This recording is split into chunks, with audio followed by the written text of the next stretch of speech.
Hello and welcome again to another edition of the MABE podcast. I am joined today by Mr. Brandon Brown, who will be keynoting um, this year's MABE conference, May 7th and 8th at Laurel Manor in Livonia. He'll be keynoting in the morning, and then in the afternoon, during the endnote slot, we'll see a performance from Schoolyard Rap, for which he is the mastermind and the CEO, Chief Entertainment Officer.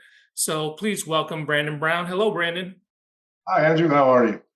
Pretty good, pretty good. So we're very fortunate to be bringing Brandon and Schoolyard Rap to the MABE conference this year. It's a little bit different than what we've done before, but I've seen it. Everybody loves it, and I'll just start by saying it's not Kids Bop. I mean, Mhm. I'm very pro Kids Bop in a certain lane, but this is not that. This is something very different. But before we get into that, can you tell me about your background? Because you worked in schools before you became the chief entertainment officer of Schoolyard Rap. Yes, yes. That's a great question. I love to start with the beginning. As a history buff in general, I think looking back at the past is always key. And I think it boils down to kind of the two identities that you'll be seeing at the MABE conference. You'll see Brandon Brown, which you know former educator, consistent educator, now CEO of the company, Schoolyard Rap. But also you'll see Griot B, and Griot is my artist name. So a little bit of both. So starting in education, I it wasn't necessarily what my passion was as a young person. I was trying to figure out life. I was actually in culinary school before I went to education. A lot of people don't know that's an Easter egg for you all. But when I finally started substitute teaching, I felt a kinship to the students. I felt a sense of purpose, and a real resounding why. Like I knew I needed to be there. And some kids, they kept requesting me back. And I knew as a young Black man specifically, I had more of an impact for the young kids at the age that I was. When I go talk about how old I was, or how old I am now, Andrew, because it's like you, this little less hair up here than used to be. But I realized I had more of an impact at that age than I could in the culinary world, or more of an important impact. And so I decided to go into education, and that's the start of my journey in education, to be honest. And it went from me teaching seventh grade history. And Andrew, how I was teaching was very strict, very stern, similar to kind of how I grew up teaching. Sit down, raise your hand, fill this worksheet out. It was very, hierarchical. And my kids, they learned, and it was a class of respect, but it wasn't a class of joy or fun. And one day, one of my students, he asked me to listen to a song in the cafeteria, and I did, and it was bad. And I said, "Yo, this is trash, basura." And he said, "Bet you can't do better." And so from that little small challenge, I made my first ever song, and the rest is history. Right on. It's funny. There's those two things. First of all, I mean, I substitute taught. Like, there's often a narrative with teachers, and especially I think if you reach a certain level as a teacher, that like, oh, that's all you ever dreamed of doing. And I, like you, like I just started substitute teaching because it was a job. It had a certain amount of freedom. Okay, let me try. This will be an interesting experience at the very least. And I got along well with kids. I always have, but I didn't know that I would. Until I started doing that, and I said, okay, well, let's give this a try. And it was just it built from there. But there's that entertainment aspect. I guess maybe not everybody has it in the same way, but being a teacher where again, responding to people, and some people are more comfortable, on the fly and just kind of interacting on that level as well. And again, the kids, they always appreciate that. But I feel like, I mean, I don't have real artistic ambitions myself, but it sounds like you do. So this just became a good fit for Schoolyard Rap. Am Yeah, I correct? I'm a creative person. I didn't realize it. I mean, it's not something that I leaned on. I always, growing up, it was always, athletics.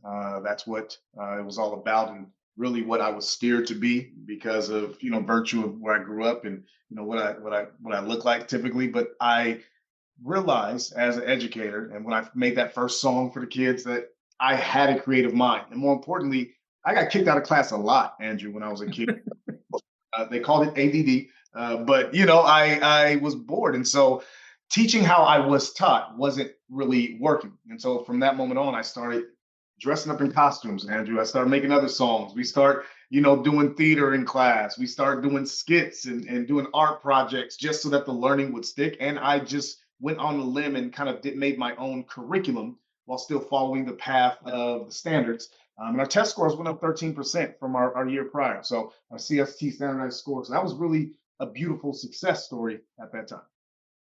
Yeah, we probably need a some kind of cognitive therapist or expert to go into this more. But I also think too, there's a certain with certain teachers, the ADD can really help you be a better teacher, just because you get bored sometimes faster than the kids do. So you're always like, okay, I got to make this interesting because this is just I can't stand here and be bored. Be bored. I can't do it. Let alone let them have to experience that. So Like you know, Ferris Bueller, monotone, yeah. tall. I'd be bored out of my mind if I did. Yeah. I remember earlier in my career in my school, I somehow, because I was the new teacher, and I ended up having to teach science preps, which is again like not my thing, but I made it creative and whatever. But there was another person, he was doing social studies preps, and he was an older guy, and I kept saying to him like, "You really should like go in dressed as George Washington, like that would be great. The kids would love it." And he just it was not happening. He was not cut from that cloth, but I think you know, also, I mean, a lot of here's the truth, and and by virtue of my career path now, I have the distinct opportunity of traveling nationwide and seeing many mhm, schools in action, and I can always tell the culture of the school. We do something in our assemblies that we do as my artists and myself. We ask for moments where we have teachers come up and dance, right? And that's always it's a fun moment, but I can always tell kind of the culture of the school, and I can make a really good guess if teachers refuse to come up and come mhm, not because of fear of dancing, but a fear of losing the control or the image of control. They don't want to make themselves a fool or be vulnerable to the kids. And similar, maybe that it wasn't necessarily just about the costumes, but it could have just been I'm this teacher and I have to have this image, right? I have to have mhm. or authority.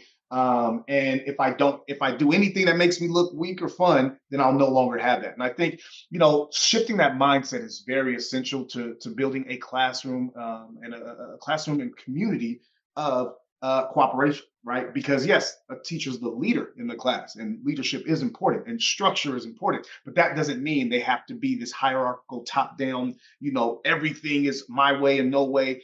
And when you allow yourself to loosen up to the kids and be a little bit more free and reach them where they are, you find that not just test scores, but the suspension rates, the referral rates, the issues that you have will drastically reduce because now there's trust being built, and trust is paramount in growth.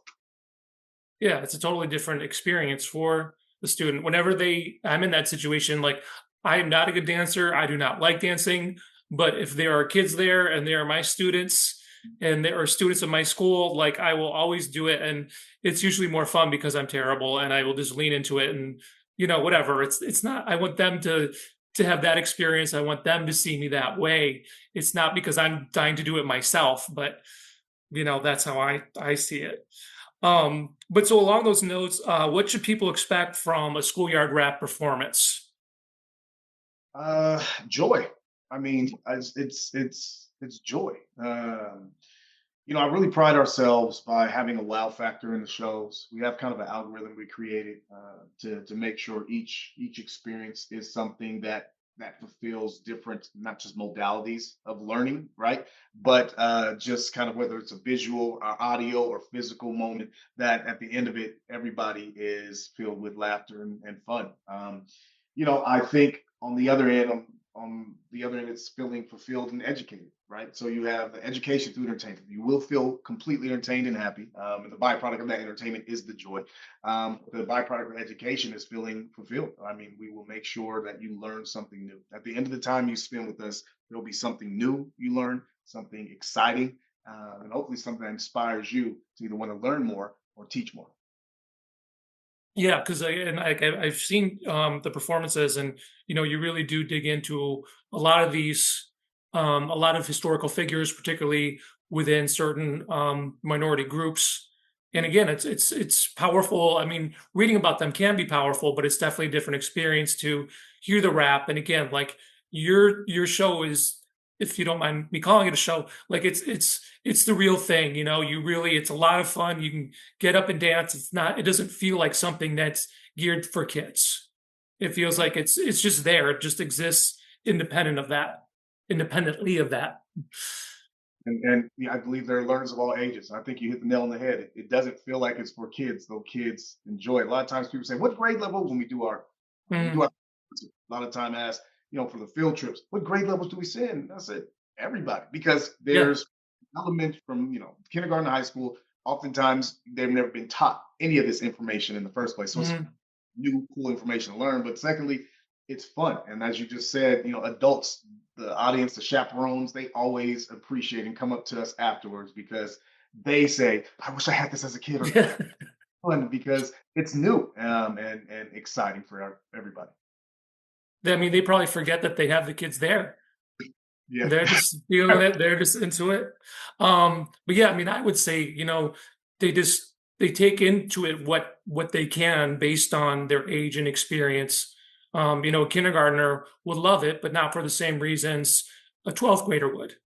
Mhm. Or they're not taking in as much of it, but some of it. And as you said, depending on, you know, where you're performing and what's in the curriculum there, a lot of these figures that you're talking about, some they should be quite familiar with, if Mhm. not, as fully familiar as you would expect. But there's others that maybe they've heard the name, but Mhm. they haven't been given this life before. Yeah, thank you. Thank you. And we like to bring it all to life. And we know that our curriculum is not, we just call a spade a spade. It is full of old white folks. Sorry, old white men. It's With all due respect. like that's what it is. I Yeah. mean, we talk about students seeing themselves in our textbooks, and it's not necessarily about the negative stuff of history, even though that should be taught around middle and high school. It's really about representation. How can a kid who doesn't see themselves as an engineer, scientist, how can they ever want to become one, right? But if we only learn about Benjamin Franklin, how can little Teddy or little Julio over there? How can they see Hmm. as an engineer or scientist? Let's learn about Benjamin Banneker. Let's learn about different scientists, Inez Mejia, right? How much women do we really learn about? Like Hmm. we learn about Eleanor Roosevelt, Betsy Ross, maybe Amelia Earhart, Rosa Parks. Like what women, what opportunities do little girls have to see themselves as greatness, as scientists, as engineers, as equal contributors to the political spectrum or the industrial spectrum of this country? We don't. They don't. And so I think you know, people are starving for knowledge. Like you said, there's some people learn, or there's some individuals throughout history that our students get to see, but very rarely. And it's not bad that's only about white, folks, but I think it's very important that everybody learns about each other. And right now, especially Andrew, in this day and age with so much rhetoric. I mean, we just had, and I don't like to talk politics, but I'm just thinking about the optics and the rhetoric that's out there. We have Vice President of the United States going out and saying publicly that it's okay, or excuse me, white you don't have to apologize for being white, right? And so that resonated because that one was never a real thing. But what I'm getting at Hmm.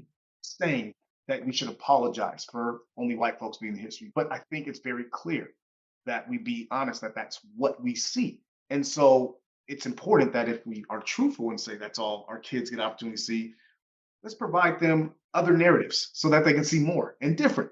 Because what is the benefit of that? You have a more robust populace of educated and inspired youth. And that's really what we need for a country of growth. So that's my little my soapbox politics talk for the moment. But I think it's key that everybody gets a chance to see themselves as greatness. Right, and we all love Benjamin Franklin, he did great things, but there are other people as well, and again, the importance of students seeing themselves in these types of aspirational figures is, just so important. Yeah, it's role models. We need role Mhm, models. That's it. And like I said, I mean, Benjamin Franklin did Benjamin Franklin did do some amazing things. I mean, he's one of the founding fathers. Like, not just that, a great, brilliant inventor. He was a polyglot, learned lots of different languages. But I think just like it is important for kids to see themselves in people that look like them, I think it's equally important at this day and age for people to see other individuals of other colors, right? Different races accomplish things and seem to have contributed to the fabric of America. Because if you continue along the narrative that they haven't, we'll have this ideology of one side of supremacy of the other. And we can't have that to be a nation of true success. So, yep, that's my yeah. belief. So I was just looking the other day on your YouTube account, which I hadn't been to before, and you've got a lot of great clips on there. Why are you laughing? Oh no, I need it. I'm happy that you looked at the YouTube. Okay. I haven't put up videos of YouTube in so long. I need to get my new social media team. Okay. Anybody has a social media team, come talk to me. All right, hit me up, please. Anyways, Right, yeah, but I'm just thinking, for people listening to this or watching it, if you're okay, well, you're talking about it, but if you want to see it, like there's great clips there, and you also had these, which I did not know about. You have these short animated videos related to social studies topics, like the Boston Tea Party, Bill of Rights, a lot about the African American experience, mhm, the Latin American experience, which are very powerful, and those work distinctly. Those aren't things you would see live. They're animated, so you can just show them to students. mhm.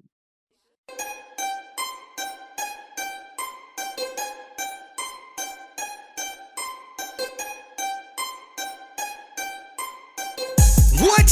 First you said we couldn't settle west of the Appalachians, and that proclamation could protect the peace. So who did the animation? Do Oh, you have a background in that, or you work with I, somebody? yeah, no, I have a young man who I hired years ago, and he's grown with the company since we first began, and he's my main animator. I have two others on staff in the company. All right. Well, yeah, go to Schoolyard Rap on YouTube, and you won't be disappointed. So, I noticed though on your YouTube page, I saw the Griot B, and I at first I said, "Oh, that's got to be him," and oh, the B, it's got to be him. But then, as I'm introduced to you today, and I see you right in the corner, that's definitely you. Can you tell me a little bit about that name and how it came to be? Yeah. So, when I was, after I started making music for the kids, I said, hey, let me make my first, make a mixtape. And then my first ever album, a US history album that aligned with our eighth grade history standards for my students. And I said, what do I take as an artist name? And I chose Griot B, a griot, also a griot in some pronunciations, a jelly in the Mande people and tradition. It's a storyteller. It's a caste system in West Africa, whereas the person is charged with learning and reciting the history of the village of the tribe of the kingdoms, an advisor to the king. This is their sage, wise individuals. But the cool part, oftentimes, we pass down the stories through music. And we pass down the history through stories. And so I said, as an artist, what better name that was very apropos than a person who teaches history through music than Griot? So I'm Griot B as an artist name, and many of my albums, whether it's albums dedicated to the learners, educate or elementary or middle school learners. I even have one album for adult learners, but it's all through the artist name Griot B. And in that, having all this music, I'm able to kind of when I have opportunities to present or teach, I'm able to have this wide swath of history and catalog that I can pick and choose that's appropriate for the topic or the venue that I'm going. And my Uh, latest album, I have an album out right now called "The Story of Us," which is a U.S. history album, starting from Columbian Exchange all the way to the Bill of Rights, Articles of Confederation. It's everything. So if you have opportunity, take a listen to that, and some of the videos of that will be uploaded onto YouTube this year around July as well. Great. So where can we find that? Like on Apple Music, Spotify? Music, Spotify, anywhere their music is played, you can look up Griot B and find the albums and songs. All right, good to know. Thanks so much for meeting with us today. I know you're very busy, so I'm glad we could get you in. And again, you'll be at MABE May 7th and 8th in Livonia, Michigan at Laurel Manor. Is there anything else you wanted to tell the audience today before we sign off? Andrew, I thought we had more time, man. I thought you was about to grill me. No, I think, The time uh, just went by so quickly.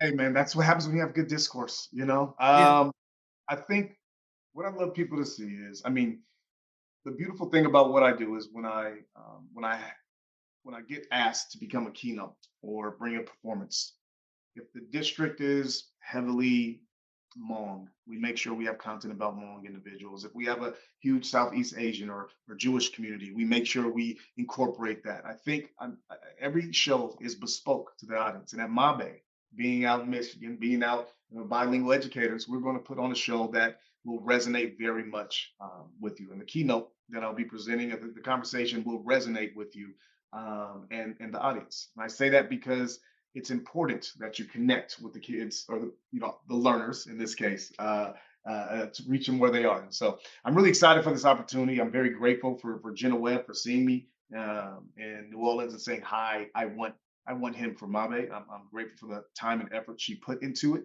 and making it happen. And of course, the cabinet and board for saying and voting yes on her proposition. So I'd like to give credit where credit's due. And be ready to dance, be ready to have some fun, and be ready to learn and take away some very introspective thoughts. Excellent. I'm looking forward to it. And Schoolyard Rap is also on Instagram and Facebook. If anybody wants to check you out there, thanks so much. And again, we'll see you in May. Amen.